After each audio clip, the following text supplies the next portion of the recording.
quero falar sobre um assunto que Deus colocou no meu coração. Eu estou no meio de uma obra. Alguém aqui já fez obra em casa? Meu Deus. Fazer obra é muito complicado.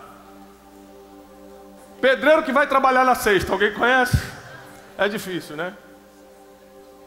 E aí, os pedreiros estão falando assim: seu Tiago, eu vou entregar a casa.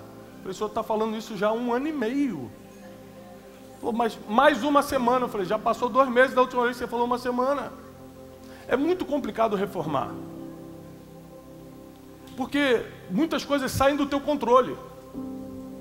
Você, por exemplo, se você trabalha fora, você não tem tempo para ficar vigiando 24 horas. E tem o seguinte, hein? Se você não ficar olhando o tempo todo, ele coloca um azulejo todo torto e acha que está bom. É ou não é? E se não ficar olhando o material que você comprou, meu filho, não, material de construção, eles até trocam, botam inferior e você nem percebe.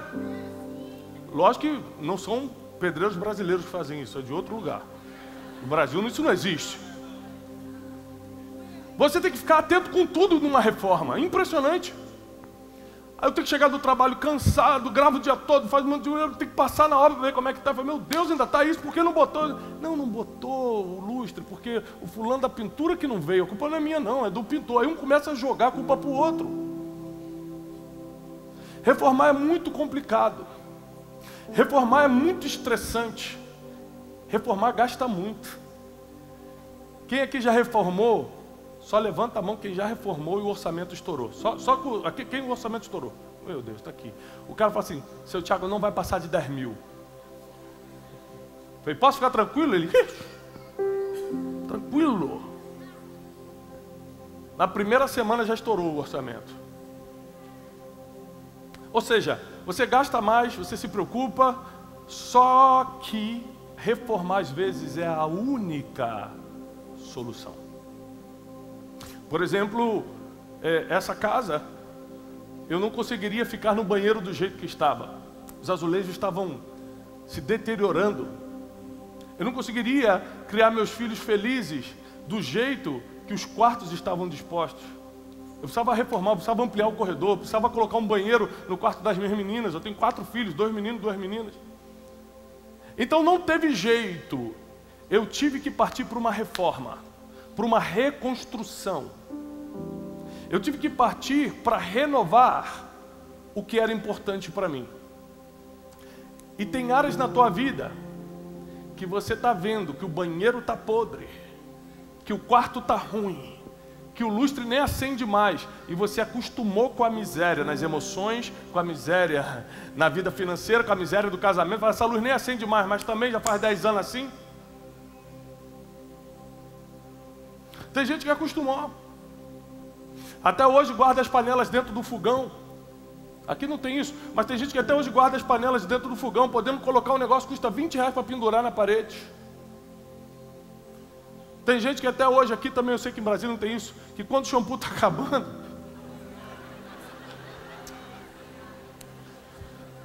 fala assim, Tiago, não vem mudar minha técnica de produção não. É assim que eu multiplico as coisas aqui em casa. A gente vai acostumando com quem a gente jamais deveria aceitar. Por quê? Reformar é muito difícil, mexe muito com a nossa zona de conforto. Tem poeira.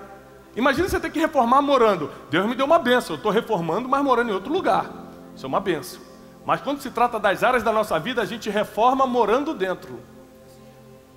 Aí você tem que reformar a tua vida emocional, tocar lá no teu passado, lá no abuso que você sofreu, na pessoa que te maltratou, no pai que abandonou, em quem te humilhou, em quem declarou sobre você que você não seria nada. Você tem que reformar lá o passado, morando dentro de você. Você precisa resolver a vida financeira que já te levou para situações alarmantes, para humilhações que você nunca imaginou. Você já se sentiu diminuído, diminuída, já se sentiu inferior por causa da vida financeira. E agora você vai ter que tratar isso morando dentro. Casamento. Fala, Tiago, nem toca nesse assunto porque está 15 anos quietinho, tá? É aquela granada que está presa por um fio. Se encostar no fio, explode. Vai ter que reformar. E para reformar você tem que gastar. Não tem reforma de graça. Você vai ter que gastar tempo. vai ter que gastar energia, vai ter que gastar finanças, vai ter que gastar joelhinho no chão, porque agora até orando pelos pedreiros eu estou falando, Senhor, entrega Manuel nas tuas mãos. Cícero, aquele Senhor que falou que não veio sexta-feira porque passou mal, 8ª sexta-feira que ele passa mal, Senhor, tu está vendo?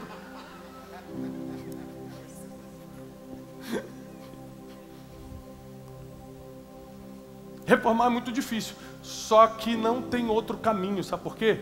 A vida vai nos quebrando. Se a vida não te quebra financeiramente, ela te quebra emocionalmente. Se não te quebra emocionalmente, te quebra na família.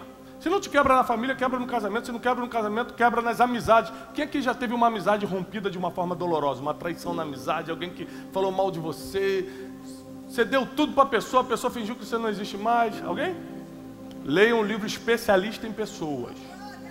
Aí, ó, uma pentecostal ali. Vou dar um livro para a senhora no final. Tem uma comigo aqui. Leia o livro especialista em pessoas. Porque não tem jeito. A vida vai nos quebrar. Não tem como passar por essa vida inteiro. Não tem como passar por essa vida inteiro. Quem não foi tocado na infância, de alguma forma é tocado na vida adulta.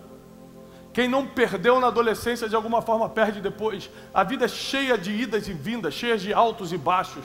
A gente é carregadores, a gente às vezes finge, tem gente que bebe para esquecer as dores que tem. Tem gente que não pode estar num lugar como esse recebendo alívio para a alma, está buscando nas drogas o alívio que você recebe de graça aqui sem ficar doidão.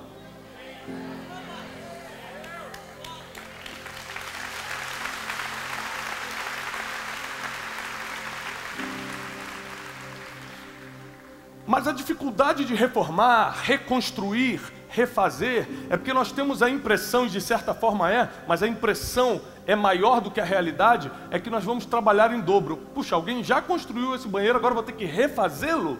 Alguém já fez esse quarto, agora eu vou ter que refazer? Eu já gastei um dinheiro nesse lustre, passou 3 anos, já não está prestando, vou ter que comprar outro? Sim. Reformar exige coragem.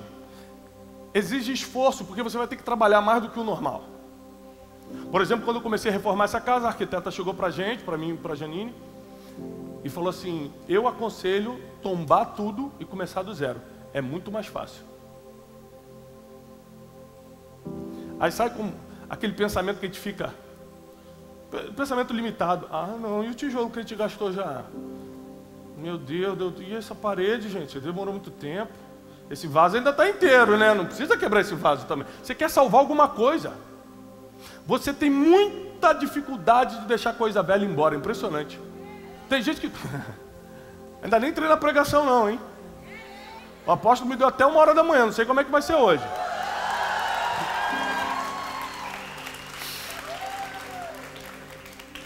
Escuta.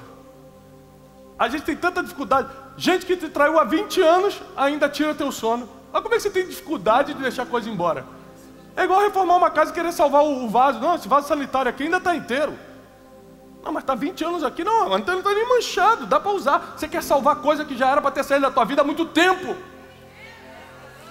Aí nessa mudança agora, eu comecei a pegar um monte de coisa velha que carrega comigo, desde que eu casei, estou 17 anos casado, e comecei a juntar a Janine, não, isso a gente vai jogar fora. Eu falei, não, mas isso aqui é o álbum de não sei o que. Ela falou assim, você usa, você nesses 17 anos viu esse álbum alguma vez? Eu falei, não, mas é meu.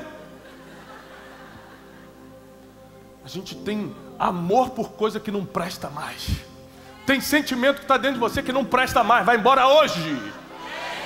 Tem emoções que estão dentro de você que estão impedindo o novo, a reforma chegar na sua vida. Vai embora hoje essa emoção. Tem lembrança que precisa sair da tua vida. Tem coisas materiais que você está guardando cartinha dos outros. Vai jogar fora hoje.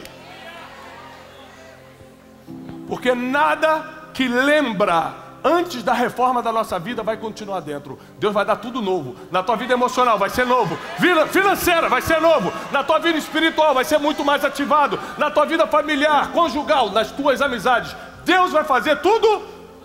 Mas você vai ter que ser o reformador, a reformadora. Esse é o problema. E aí nós lemos na Bíblia uma história de reforma muito famosa. Mas talvez você nunca tenha lido com essa ótica que eu quero lhe mostrar hoje. Neemias capítulo 1. Livro de Neemias capítulo 1, se você puder acompanhar, por favor.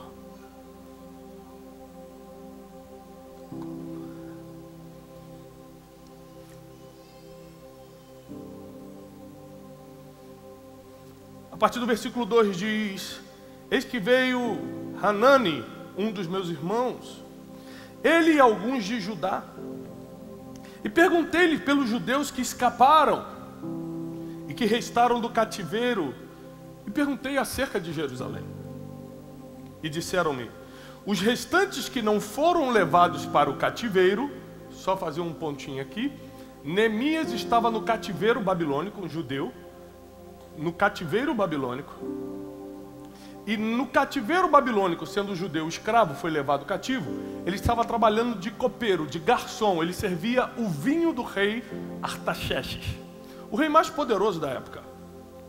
Então ele teve uma coincidência divina, de sendo um homem um pouco mais educado, ser escolhido para ser o garçom do rei.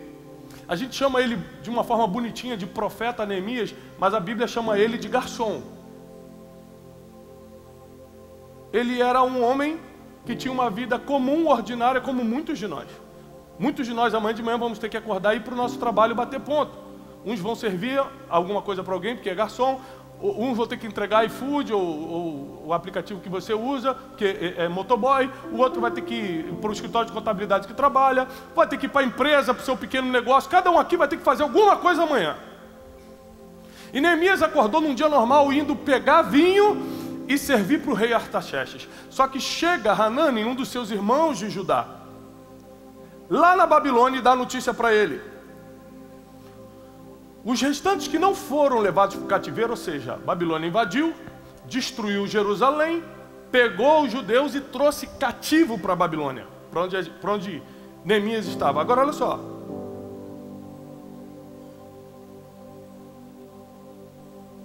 Os que não foram levados para o cativeiro ficaram na província em grande miséria e desprezo. E o muro de Jerusalém foi fendido e as suas portas queimadas a fogo.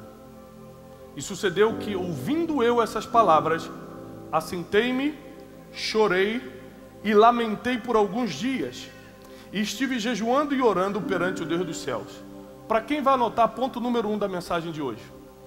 Toda reforma começa com um sentimento profundo de pesar. Tem gente que está vendo a situação da própria vida indo ladeira abaixo e não consegue sentir o peso dos próprios problemas. Todo mês no vermelho. E fala: ué, mas o Brasil é assim. Mentira. Tem muita gente no azul, tem muita gente prosperando de forma incrível. Não fala porque teu vizinho também está no vermelho que o Brasil está no vermelho, não. Quando você não tem um pesar pela situação, você não está habilitado a começar uma reforma. Como é que a gente começou a reforma lá de casa? A gente entrou na casa, eu morava nos Estados Unidos, voltei a morar no Brasil, compramos uma casa, só que a casa não estava em condições. Sabe quando você compra a casa empolgado, você entra: nossa, adorei essa árvore. O banheiro está destruído, mas você nem reparou que você está empolgado com outras coisas. Aí comprou, assinou o contrato, não dá para voltar atrás. Quando você entra, fala: meu Deus. Eu falei: Geline, você não viu a situação dessa cozinha, não? Ela: ué, você não reparou? Eu falei: não, que eu gostei dessa árvore. Eu falei: então, eu gostei da vista. E aí a gente falou: meu Deus, já compramos, vamos ter que reformar. Não dá para morar assim. Te ligava o chuveiro de um quarto, saía água do outro. Falei: não vai dar para morar aqui, a gente vai ter que reformar. Então veio um sentimento de pesar. Eu não posso colocar meus filhos aqui. Eu não vou ser feliz desse jeito. Eu preciso ter um mínimo para poder descansar. Eu já trabalho muito, se eu não descansar, já a pessoa está aqui, não funciona a água quente, ou o ar-condicionado não liga, a luz se acende aqui, apaga em outro lugar. Não dá. Quando Neemias recebe a notícia, ele se assenta e chora por alguns dias, ou seja, ele teve um sentimento verdadeiro e profundo pela notícia. Você nunca vai querer pagar o preço de uma reforma que você não sente de verdade no coração. Então ele fala assim: nós temos que reformar o Brasil. Você sente um pesar profundo pelo nosso país? Porque senão você só está falando de boca para fora. Nós temos que reformar a família, minha família. Você realmente acha que a família é prioridade? Porque se esse pesar não está dentro de você, você não vai ter força suficiente para uma reforma. Porque vai vir os desânimos, vai vir o orçamento estourado, vai vir a falta de energia, vai vir as pessoas que te enrolam no caminho, o pedreiro que falta, o outro que mente, o pessoal tentando trocar o teu material de construção para botar o inferior, depois você já pagou o superior. Vai ter tudo isso em qualquer área da tua vida, em qualquer reforma ou reconstrução que você fizer na sua vida.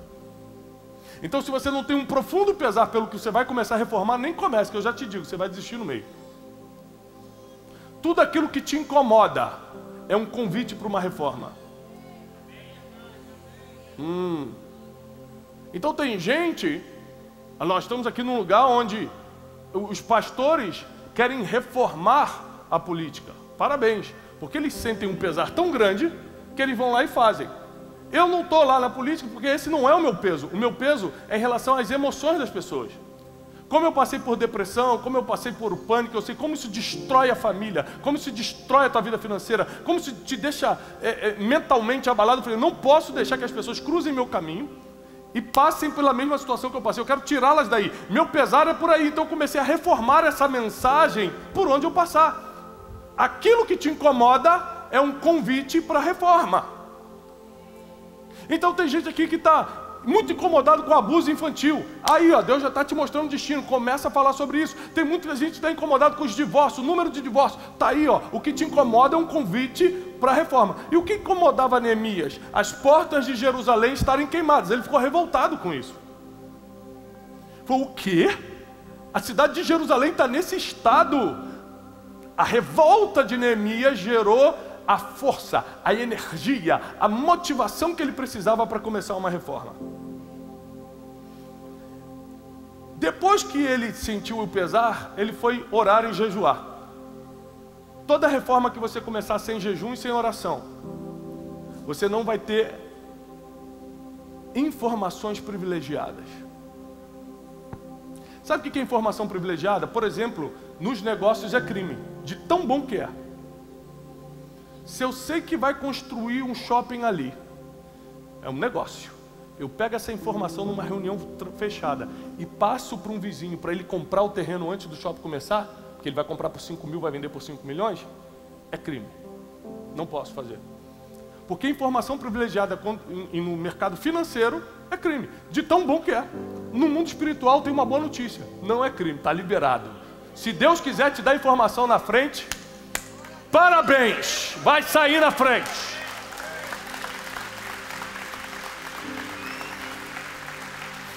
Então a Bíblia diz que depois que ele sentiu o peso pela área que ele deveria reformar, que era Jerusalém, ele foi orar e jejuar. Quando ele orou e jejuou, Deus deu uma estratégia. Fala comigo, estratégia. Reformar sem estratégia é fracasso. Deus deu uma estratégia para ele. Deus falou assim, Neemias, vai no rei, o rei está de coração mole para você. O rei gosta de você. Você é um escravo, mas o rei olha para você e gosta. Tem coisa que não dá para explicar, porque é a graça de Deus. Tem 10 mil pessoas na tua frente, mas o chefe gosta de você. Tem 1000 pessoas na fila, você é o último, mandam chamar você. É a graça divina. Quando Deus está sobre a tua vida, não importa quem foram os seus pais, não importa de que país, de que cidade você veio, não importa o que você fez no passado, quando Deus está sobre a sua vida, as portas começam a se abrir, a multidão começa a abrir espaço e você começa a avançar. E Neemias chega, é engraçado porque aqui no capítulo 2 de Neemias, diz o seguinte: sucedeu, pois, no mês de Nissan, no ano 20º do rei Artaxerxes, que estava posto vinho diante dele, eu tomei o vinho e dei ao rei, porém eu nunca estivera triste diante dele. Primeiro isso aqui, a gente tem que ler a Bíblia, apóstolo, imaginando a cena.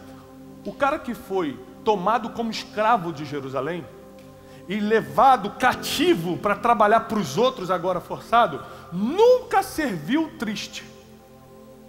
Tinha todos os motivos para estar triste. Era escravo, mas nunca o rei tinha visto ele triste. Por isso que ele estava do lado do rei. Porque do lado de gente estratégica só fica quem tem bom coração, quem tem mente pura, quem está feliz, quem fala bem. Não tem jeito, quem não tem qualidade para estar em palácios não fica diante de rei. É bíblico. Só entra em palácio quem tem qualidade para estar diante dos reis. Por isso que Davi foi primeiro tocar harpa para Saul, para aprender todo o protocolo do palácio, para um dia virar rei. E aí você está reclamando porque está tocando harpa para os outros, sem saber que essa é a preparação, para um dia você estar dentro de um palácio de vez.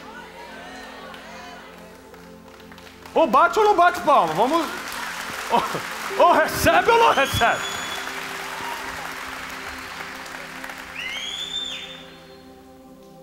E o rei me disse, por que você está triste? Nunca vi seu rosto assim. Você não está doente? Não é isso, senão tristeza de coração. Falou para Neemias.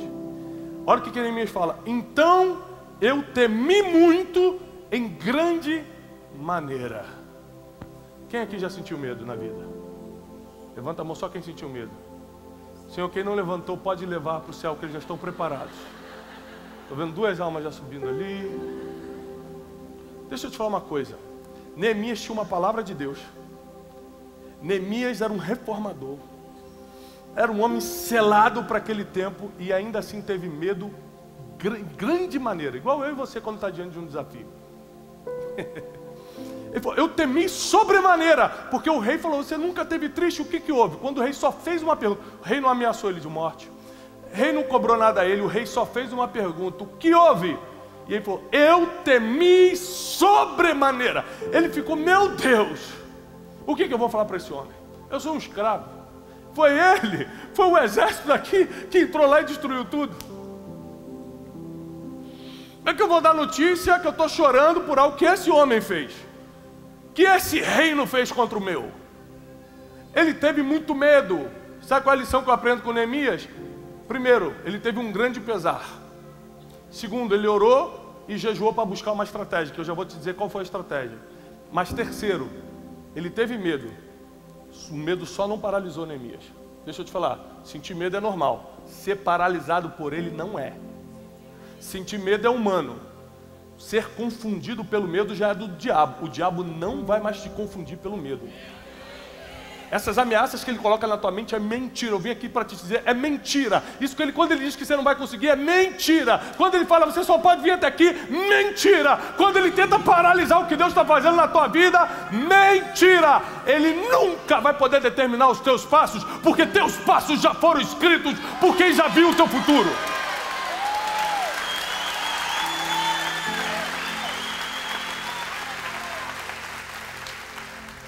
Neemias sentiu um medo gigante, mas ele disse ao rei, mesmo sentindo medo, viva o rei para sempre. Ou seja, honrou as autoridades. Neemias era cheio de códigos e princípios. Não pensa que alguém se transforma de escravo a governador, porque o final da história de Neemias, daqui a 52 dias ele vai virar governador de Jerusalém. Não pensa que alguém sai de escravo a governador sem cumprir princípios não, tá? De tempo em tempo eu faço um método chamado Método Destiny, onde eu ensino 12 princípios milenares para uma vida de paz e prosperidade. E o tempo todo eu falo sobre isso. Sabe por que as pessoas não quebram o princípio? Sabe por que as pessoas vivem quebrando o princípio? Por 2 motivos. 1, não conhecem, ignorância. Conhecem os princípios, quebra. 2, conhecem, mas não conseguem, porque os sentimentos falam mais altos do que o princípio. Por exemplo, honrar pai e mãe é um princípio. Mas só que tem gente que está com raiva do pai pelo que o pai fez e fala, eu não vou honrar, esse cara fez o que fez contra mim. Mas a Bíblia não diz, honra teu pai e tua mãe que fizeram tudo certinho. Honra teu pai e tua mãe. Eu sei que você está com raiva, mas o princípio vale mais do que o sentimento.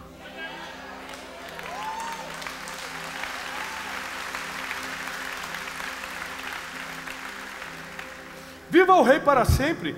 Como não estaria triste o meu rosto, estando a cidade, o lugar do sepulcro dos meus pais, assolada, e tendo sido consumidas suas portas a fogo? E o rei me disse, o que me pedes então?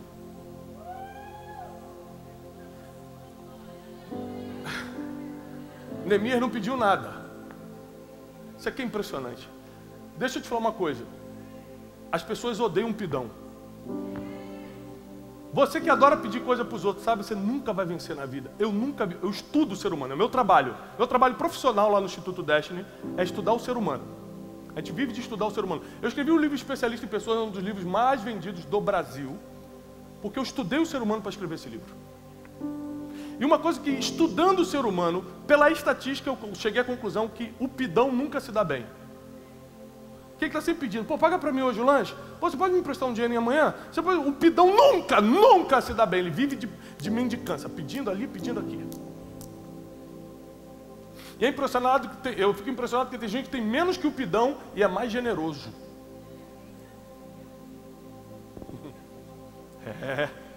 Esse termina bem, apesar de ter menos. Porque quem vai multiplicar não é só a força do trabalho dele, não. É o Deus de Israel que olha e fala assim, a generosidade dele vai ser honrada. Então é muito ruim ser o pidão. Eu ensino para todo mundo, está aqui comigo o Cleiton Pinheiro, trabalha comigo há muitos anos no Instituto, e ele é testemunho de como eu ensino para todo mundo lá, meus colaboradores, quem está comigo na minha equipe, nunca peçam nada. Se é da vontade de Deus, a porta vai abrir. Você só pode ser pidão para Deus, para as pessoas nunca. Com Deus você pode encher o saco, bate na porta até abrir. Bate na porta. Batei e abre-se-vos-á. Com ele pode pedir, para os outros não. Então Neemias não pede nada, ele só fala o seguinte, eu estou triste porque a cidade está queimada. Aí o rei falou, o que me pedes então? Vou te conceder o desejo, Neemias. O que você me pede? Sabe o que ele responde? Vou orar ao Deus dos céus. E disse o rei, e disse ao rei, se é do agrado do rei, e se teu servo é aceito em tua presença, ou seja, sabe o que ele está falando? Se eu fiz tudo bem até hoje, é por isso que você tem que ser o melhor no que faz. Você nunca sabe quando vai abrir oportunidade em que tudo que você fez será pesado na balança. Você acha que não está vendo, você acha que não tem gente olhando, mas sempre tem. Olha o que ele fala, se você acha que eu fiz tudo certo até aqui, se eu sou aceito diante dos teus olhos, ou seja, ele já não está pedindo em nome de Deus não, ele está pedindo em nome da honra dele, ó. Se você acha que eu te servi bem até hoje, peço-te que me envies ajudar a cidade do sepulcro dos meus pais, para que eu a edifique. Então o rei me disse, estando a rainha sentada junto a ele, quanto durará a tua viagem e quando voltarás? Prazo. Homem de negócio, homem de governo, trabalha com prazo. Às vezes vem um monte de gente me fala, Thiago, olha esse meu projeto, eu falei, mas em quanto tempo esse projeto? Não, aí eu não sei, isso já... Eu falei, desculpa, eu não tenho tempo. A pessoa não sabe me dizer quanto custa, qual é o prazo, qual é o produto principal, e quer me apresentar um projeto? De ideia eu tenho um monte também, quer escutar mais ideia também? Então o rei faz uma pergunta para ele, qual é o prazo? Quando você vai e quando você volta? E aprove ao rei enviar-me, apontando-lhe eu um certo tempo. Ou seja, Neemias falou, em tantos dias eu volto. Deixa eu só te fazer uma pergunta aqui. Neemias trabalhava de quê mesmo? De garçom, de copeiro. Ele era construtor? Como é que ele sabia em quanto tempo ele ia edificar a cidade? Porque quem ora antes já sabe o que está por vir. Se você orar para quem já conhece tudo, ele te diz o tempo exato em que você vai realizar o próximo projeto. Por isso que ele foi orar antes. O rei falou, o que você me pede? Ele falou assim, deixa eu orar ao Deus dos céus. Então ele orou. E ele apontou a quantidade de dias, eu volto em tantos dias. Disse mais ao rei, aí que ele vai começar a abusar da boa vontade, ó. Se ao rei parece bem, dê-me cartas para os governantes da além do rio, para que me deem passagem até que eu chegue a ajudar. Aqui começa aquela estratégia da primeira oração, que ele foi pedir estratégia a Deus. O rei fala assim, tá bom, você pode ir, volta em tantos dias. Ele falou, tá, eu só quero só mais um pedido. Me dá carta que me libere. Como eu sou de Judá, estou escravo na Babilônia, eu preciso ter passaporte. Algo que eu chegue na fronteira e me deixem passar.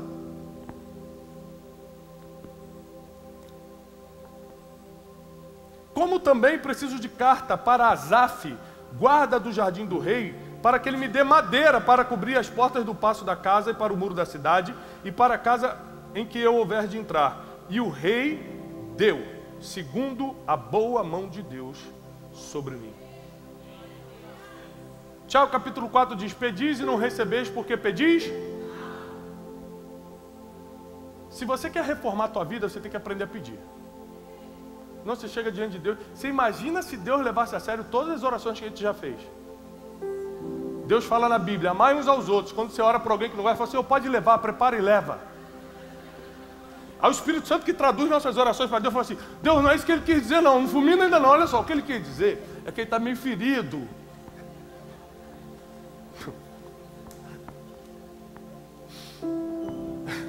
Ele está pedindo para Deus levar os outros de raiva. Imagina se Deus for levar a sério todas as orações. Ainda bem que nós temos o Espírito Santo que intercede por nós com gemidos inexprimíveis. Ah, se não fosse o Espírito Santo. Então Neemias chega com uma estratégia completa. Rei, porque diante de rei você não pode falar muito tempo. Você não tem esse tempo. Diante de pessoas estratégicas você não pode gastar muito tempo. Você tem tempo livre, ele não.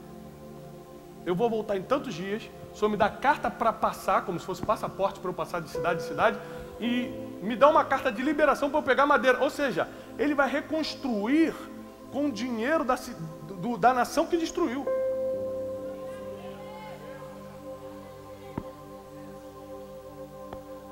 Quando Deus fala assim, minha é a vingança, pode acreditar, Deus sabe fazer melhor do que você. Quando você tenta vingar, você gasta teu emocional, gasta teu dinheiro, fica 10 anos na justiça, briga, fica sem dormir, no final não dá em nada, só você que sofreu. Quando você bota na mão de Deus, Ele bota quem te feriu para pagar o teu próximo projeto. Esse é o nosso Deus. Então quem destruiu agora estava dando dinheiro, as madeiras para a reconstrução.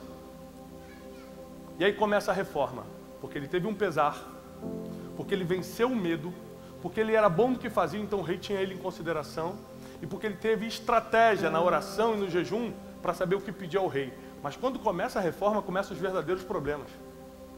Por exemplo, Sanbalat e Tobias, personagens que aparecem nessa história, começam a tentar desanimá-lo, a distraí-lo. Deixa eu te falar uma coisa, no meio de uma reforma não olha para o lado.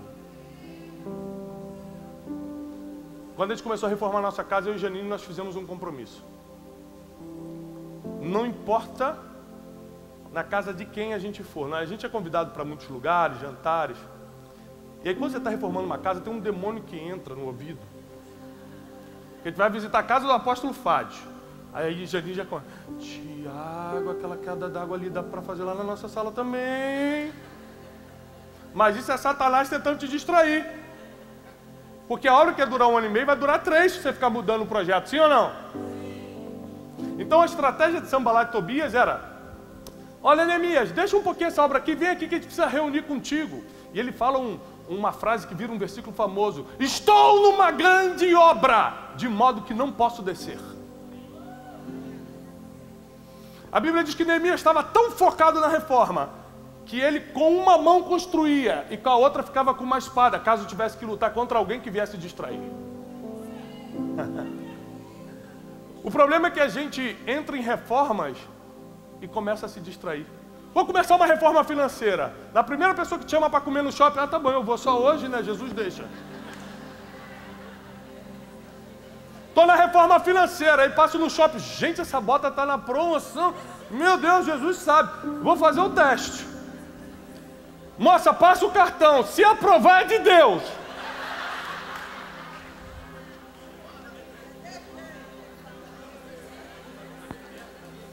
Ó, eu ando com rico e ando com pobre. Eu vim da periferia do Rio de Janeiro. Meus amigos de infância todos são os mesmos até hoje. Deus me deu a graça de conhecer muita gente rica, mas até hoje eu tenho muitos amigos pobres. Eu fico ali na metade tentando entender os dois mundos. Eu vim de um lado e estou tentando chegar no outro. Mas vou te falar uma coisa, a vida do pobre é muito mais animada, gente. Não, eu vou falar para vocês. Porque qual é a graça de você chegar em qualquer lugar e poder comprar? Assim, eu quero esse aqui, passa o cartão. O pobre não. Pensa na emoção. O pobre O pobre entra, ele passa o cartão, ele olha nos olhos da vendedora, pega a mão e fala assim, Deus proverá, né? Ele acredita!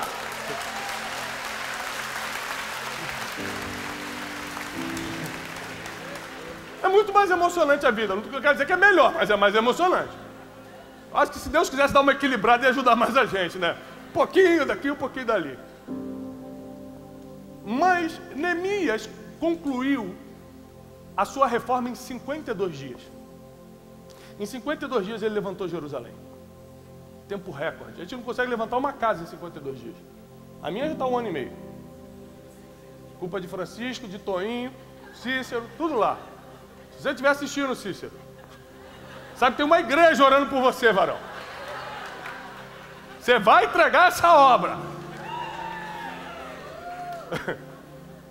E em 52 dias ele terminou, porque o pesar, o sentimento de eu vou reformar Jerusalém era muito forte. O ponto número 1, eu quero realmente fazer isso. Nunca comece a fazer algo que você realmente não quer fazer.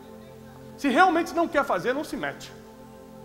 Se realmente não quer salvar o teu casamento, se realmente não quer melhorar a vida financeira, se realmente não quer botar teus filhos no caminho do Senhor, se realmente não quer levantar esse negócio para a glória de Deus, se realmente não quer esse milagre que você está procurando, nem começa, porque é só perder tempo. A intenção do coração vale muito para Deus. A intenção vale mais do que a condição.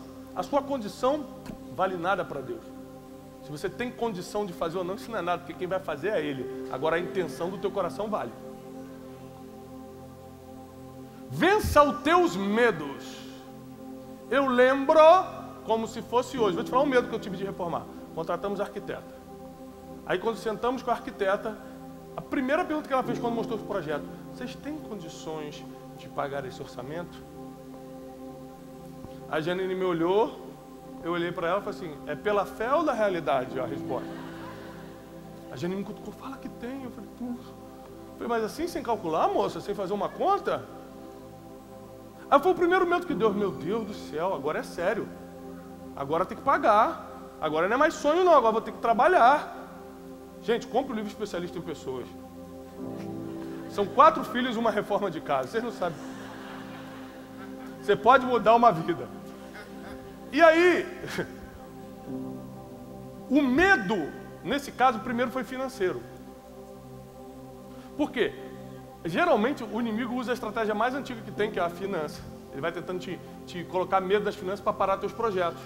Se você vencer a etapa financeira e avançar, você vai dando um passo, Deus vai colocando no chão. Sempre assim. Você já sabe que é assim, mas tem medo de fazer.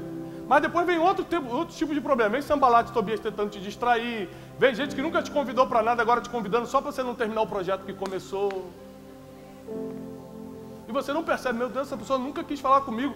Agora que eu estou no meio de um projeto divino, ela quer me distrair? Mas no final das contas, Neemias não só restaurou, reformou, reconstruiu, refez Jerusalém, como também virou governador dali. Porque tudo que você reformar, você vai governar. Tudo, eu vou profetizar. Tudo que você reformar, você vai governar. Se você reformar a tua vida emocional hoje, você vai governar as tuas emoções. Se você reformar a tua família, você governará a tua família. E não Satanás, e não o vizinho, e não a opinião dos outros. Se você reformar as tuas finanças, nunca mais ninguém vai manipulá-la. Você vai governar teu dinheiro. Tudo que você reformar, você vai governar. E eu encerro dizendo o seguinte. Gente, vocês não têm que ir para casa, não? Meu Deus. Taguatinga tá perigoso, que eu fiquei sabendo, hein? Neemias era um homem como qualquer um de nós aqui. Um ser humano como qualquer um de nós. Pode descer aqui? Pode descer? Neemias tá meio perigoso aqui. Se tiver alguém do Rio de Janeiro aí, me avisa que eu já deixo as coisas. Ali, meu Deus, deixa eu ficar para cá aí. Que eu vim de lá, sei como é. Meu Deus, Campo Grande, faz isso não, gente. Não. Caxias não, aí é muito perigo. Meu Deus, já fui assaltado em Caxias, tu acredita? Pra glória de Deus, me livrei. Mas um assaltinho levou só o relógio, nada não, tranquilo. A vida tá preservada.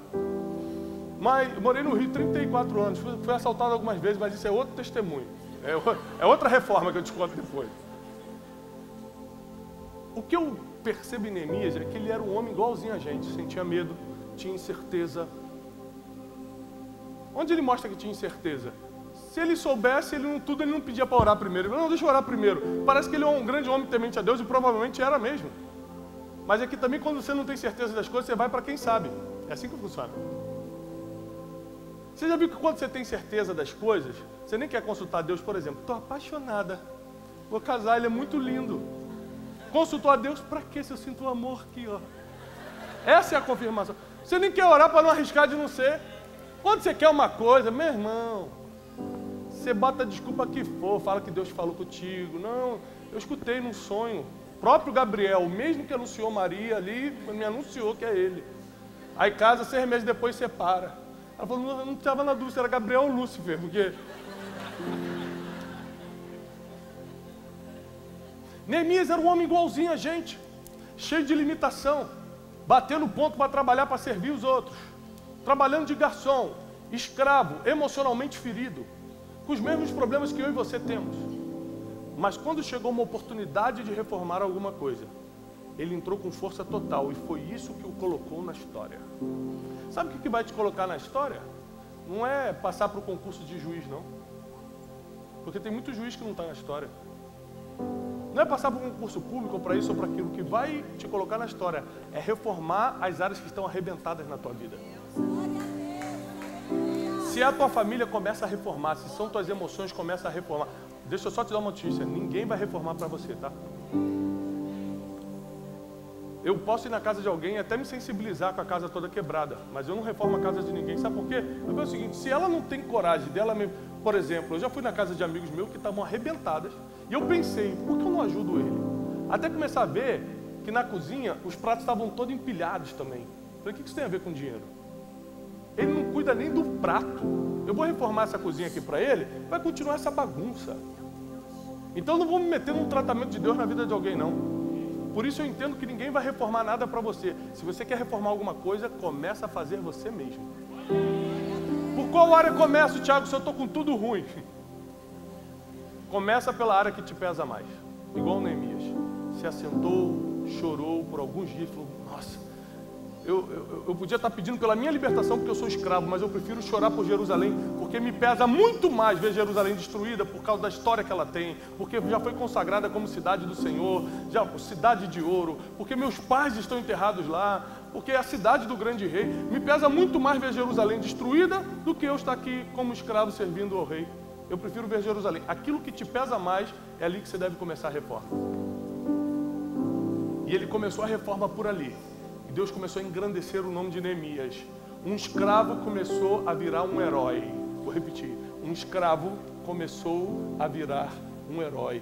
Ele não estava lutando de espada e escudo para se virar herói. Ele só estava reformando algo que ninguém quis colocar a mão. Ele estava fazendo algo que ninguém queria fazer. Quando você começa a reformar coisas que as pessoas já não querem colocar a mão porque sabe da dificuldade que é, porque ninguém teria coragem para ir. Não é só coragem, ninguém tinha acesso ao rei Artaxerxes. Não ache que é coincidência quando Deus te dá acesso a pessoas que quase ninguém tem. Deus te dá um acesso, você é a irmã do cafezinho que está servindo o café para uma pessoa que tem poder de decisão no país, tem poder de decisão na vida de milhares de pessoas porque é um grande empresário. Aí você acha que é só a pessoa que serve o café. Não, você é Neemias. Ei, você é Neemias. Está servindo por enquanto, porque se fez um bom trabalho, um dia essa pessoa vai olhar para você, o que você me pede? E quando você pedir, vai te entregar.